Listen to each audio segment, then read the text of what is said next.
जब भी हम भगत सिंह का नाम सुनते हैं तो हमारे जहन में अक्सर एक जोशीले युवा क्रांतिकारी की तस्वीर उभरती है ना? लेकिन क्या हो अगर हम कहें कि उनके सबसे शक्तिशाली हथियार बम या पिस्तौल नहीं थे, बल्कि उनके विचार थे। आज हम उसी विचारक और लेखक भगत सिंह को थोड़ा और करीब से जानेंगे, जिनके शब्द उनके लेखों और पत्रों में आज भी जिंदा हैं। देखिए, भगत सिंह का ये एक वाक्य ही उनके पूरे दर्शन का सार है। उनके लिए ज्ञान का एक ही मकसद था और वो था राष्ट्र की सेवा। और सच पूछिए तो यही सोच उनके हर एक एक्शन के पीछे की असली ताकत थी। तो सवाल यह है कि उनके लेखों में, उनकी बातों में ये गहराई आई कहाँ से? देखिए, उनके विचारों को ठीक से समझने के लिए पहले उन घटनाओं को समझना बहुत जरूरी है जिन्होंने एक नौजवान के मन में क्रांति की वो आग जलाई थी। उनकी जिंदगी की यात्रा को देखें तो 1919 में सिर्फ 12 साल की उम्र में जलियांवाला बाग हत्याकांड ने उन पर बहुत गहरा असर डाला। फिर 1926 आते आते उन्होंने नौजवान भारत सभा बनाकर युवाओं को जोड़ना शुरू कर दिया। 1929 का असेंबली बम कांड और फिर 1931 में फांसी, हर घटना उनके विचारों को और भी ज्यादा पैना करती गई, उन्हें क्रांति के रास्ते पे और आगे और मजबूती से बढ़ाती रही। उनके विचारों की इसी मजबूती का एक बेहतरीन उदाहरण मिलता है उनके एक बहुत मशहूर लेख में। इसमें वो उस समय का एक बड़ा ही विवादास्पद सवाल उठाते हैं, क्या छात्रों को राजनीति में हिस्सा लेना चाहिए? यही वो सवाल था जो भगत सिंह ने सीधे तौर पर पूछा। क्या छात्रों का काम सिर्फ किताबों तक ही सीमित है या फिर देश की हकीकत में भी उनकी कोई जिम्मेदारी बनती है? उनके पूरे लेख का सार असल में इसी एक सवाल के जवाब में छुपा हुआ है। देखिए, उस दौर में आम सोच यही थी कि भाई छात्रों का राजनीति से क्या लेना देना। लेकिन भगत सिंह का तर्क इसके ठीक उलट था। वो मानते थे कि जो शिक्षा देश की समस्याओं को समझने और उन्हें सुलझाने की काबिलियत ही ना दे, वो शिक्षा असल में बेकार है। इसी बात पर भगत सिंह एक बड़ा दिलचस्प किस्सा बताते हैं। एक प्रोफेसर अपने ही छात्र को सिर्फ इसलिए डांटता है क्योंकि वो राजनीति किताबें पढ़ रहा था और उसे बोल्शेविक तक कह देता है। ये छोटी सी घटना दिखाती है कि उस समय का जो सिस्टम था वो पढ़े लिखे जागरूक युवाओं से कितना घबराता था। तो फिर भगत सिंह को युवाओं पर इतना भरोसा क्यों था?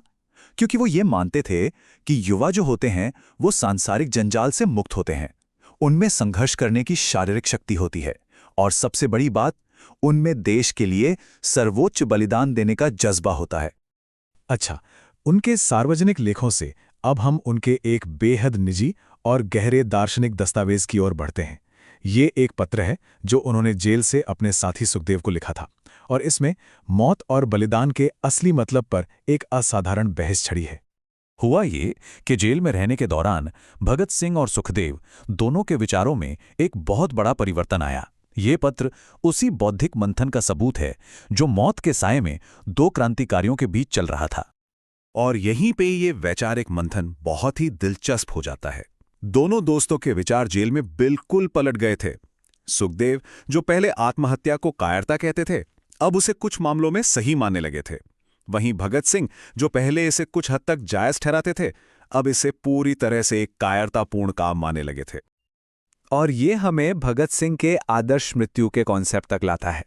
उनके लिए मुश्किलों से, कष्टों से बचने के लिए अपनी जान ले लेना तो कायरता थी। असली आदर्श मृत्यु तो वो थी जो एक बड़े मकसद के लिए हो, एक ऐसी शहादत जो पूरे राष्ट्र में क्रांति की प्रेरणा बन जाए। उनका ये दर्शन कोई नया नहीं था, बल्कि उनकी संस्था नौजवान भारत सभा के मूल सिद्धांत से सीधे तौर पर जुड़ा था। उनका ध्येय ही था सेवा और बलिदान। उनकी अपनी मृत्यु इस ध्येय की अंतिम और सबसे शक्तिशाली अभिव्यक्ति बनने वाली थी। भगत सिंह को यह अच्छी तरह पता था कि उन्हें फांसी होगी। उन्हें किसी भी तरह की माफी या नरमी की कोई उम्मीद नहीं थी, और सच तो यह है कि वो चाहते भी नहीं थे।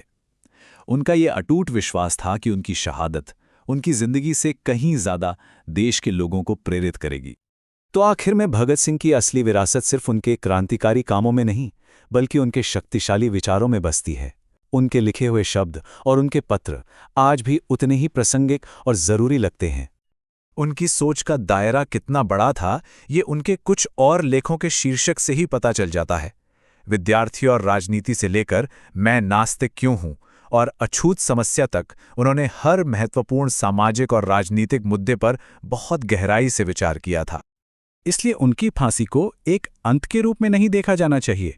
ये तो उनके दर्शन का अंतिम अध्याय था, एक प्रैक्टिकल पार्ट जो वो पूरे देश को सिखाना चाहते थे, एक ऐसा बलिदान जिसका असर हमेशा हमेशा के लिए अंकित हो जाए। और ये सब हमें आज के एक बहुत बड़े सवाल पर लाके छोड़ देता है। 100 साल पहले भगत सिंह ने जो सवाल उठाए थे वो आज भी हमारे सामने खड़े हैं। आज के दौर में देश की सेवा करने का असली मतलब क्या है, इस पर विचार जरूर कीजिएगा।